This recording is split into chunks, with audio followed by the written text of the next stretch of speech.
पश्चिम चंपारण के बेतिया से बड़ी राजनीतिक खबर सामने आ रही है, जहां जनसुराज के सूत्रधार प्रशांत किशोर ने आज बिहार सरकार की नई औद्योगिक नीति पर नीतीश कुमार को आड़े हाथों लिया।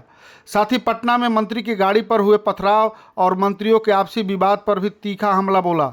बेतिया के बड़ा रामना ऑडिटोरियम में जनसुराज के मुस्लिम साथियों के साथ बिहार बदलाव इजलास को संबोधित करने के बाद मीडिया से बात करते हुए प्रशांत किशोर ने कहा कि नीतीश कुमार 20 साल तक मुख्यमंत्री रहे और अब चुनाव से 2 महीने पहले औद्योगिक नीति की घोषणा कर रहे हैं। यह जनसुराज के डर का असर है।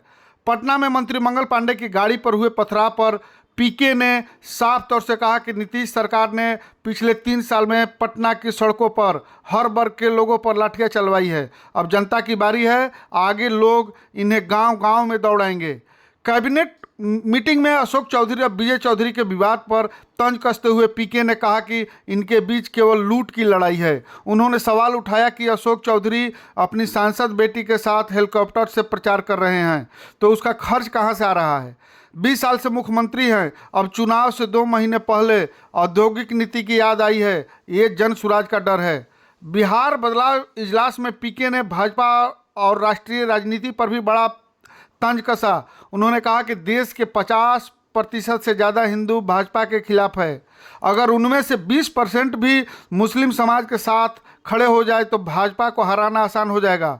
उन्होंने कहा कि आज़ादी की लड़ाई गांधी, लोहिया, बाबा साहब और समाजवादी लेफ्ट विचारधारा मानने वालों ने लड़ी थी, भाजपा ने नहीं। तो बेतिया में प्रशांत किशोर ने नीतीश सरकार और भाजपा दोनों पर करारा प्रहार किया। अब देखना होगा कि चुनावी मौसम में पीके के इन बयानों पर राजनीतिक दल किस तरह प्रतिक्रिया देते हैं। इस तरह के ताज़ा अपडेट खबर पाने के लिए प्रकाश टाइम्स को सब्सक्राइब करें, लाइक करें। धन्यवाद। 20 वर्ष मुख्यमंत्री रहने के बाद चुनाव के 20 दिन पहले अगर आप औद्योगिक नीति की घोषणा कर रहे हैं तो ये दिखाता है कि आपने 20 वर्ष कुछ नहीं किया है। और ये दूसरी बात ये दिखाता है कि बिहार में जनसुराज का इतना डर है कि अब मोदी जी भी आकर पलायन की बात कर रहे हैं, तेजस्वी यादव भी पलायन की बात कर रहे हैं। पहली बार बिहार में पलायन की चर्चा हो रही है कि बिहार में पलायन कैसे रोका जाएगा। तो मैं बिहार के लोगों को आपके माध्यम से यही बताना चाहता हूं कि ये वानगी है। आप देखो, जनसुराज अभी जीता नहीं है। जनसुराज के प्रयास से, आपके सिर्फ खड़ा हो जाने से 400 रुपया का पेंशन 20 वर्ष में जो 410 नहीं हुआ वो 1100 हो गया। आंगनवाड़ी आशा वर्कर का मानदेय डबल हो गया। रसोईया की सैलरी बढ़ गई। अगर बिहार के लोग खड़े होंगे, लोकतंत्र जिंदा होगा। तो अभी शुरुआत है, आगे आगे देखिए होता है क्या। छठ के बाद बिहार का कोई युवा मजबूरी में 10-12 हजार रुपए के रोजी रोजगार के लिए बिहार छोड़कर बाहर नहीं जाएगा। जनसुराज की व्यवस्था बनी और बनने जा रही है, तो ये चीज लागू हो जाएगा। तेलंगाना के मुख्यमंत्री रेवंत रेड्डी जो है राहुल गांधी यादव के साथ घूम रहे हैं। सिवान से आज काफी लोग शामिल हुए हैं। वहीं का एक लड़का इमरान है जो सीएनआरसी के आंदोलन में और दिल्ली दंगे के आरोप में जेल में बंद है। उसके बारे में आपको भाई, आज से करीब 6 महीना पहले जनसुराज ने एक नंबर जारी किया हुआ है कि किस समाज का कोई भी वर्ग, मुस्लिम साथी इंक्लूडेड, अगर उनके साथ कोई कानूनी तौर पर जाती हुई है या सरकार उनके साथ कुछ गलत कर रही है तो जनसुराज को संपर्क करें। जनसुराज अपने खर्चे पर अपनी ताकत लगाकर उनकी कानूनी और लोकतांत्रिक लड़ाई लड़ेगा। अगर जो बच्चे क्या बात कर रहे हैं उनको आप सूचित कर दीजिए, वो जनसुराज से संपर्क करें, हम लोग उसकी लड़ाई लड़ेंगे।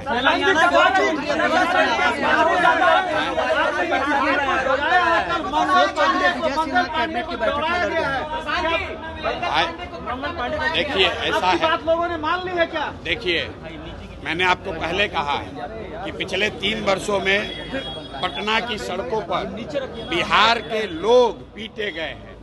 चाहे जो भी गया हो, सरपंच गए, मुखिया गए, अभ्यर्थी गए, टिकटार्थी गए, आंगनवाड़ी सेविका गई, आशा गई, जो गया उसको नेताओं ने, नीतीश कुमार ने लाठी से मरवाया। अब जनता की बारी है, जनता जग गई है। और आप देखिएगा जब ये गांव में लोग आएंगे इनको जनता दौड़ा दौड़ा कर मारेगी। वोट की तो बातें छोड़ दीजिए, इस बार कई नेताओं की हिम्मत नहीं होगी कि वो गांव में वोट मांगने आए। क्यों? क्योंकि आप उन्हीं गांव के बच्चों को तो लाठी से मारे हो, पुलिस वालों ने जूता पहनकर इन्हीं बच्चों के पेट पर लात रखा है। बिहार के लोगों को अब रास्ता मिल गया है।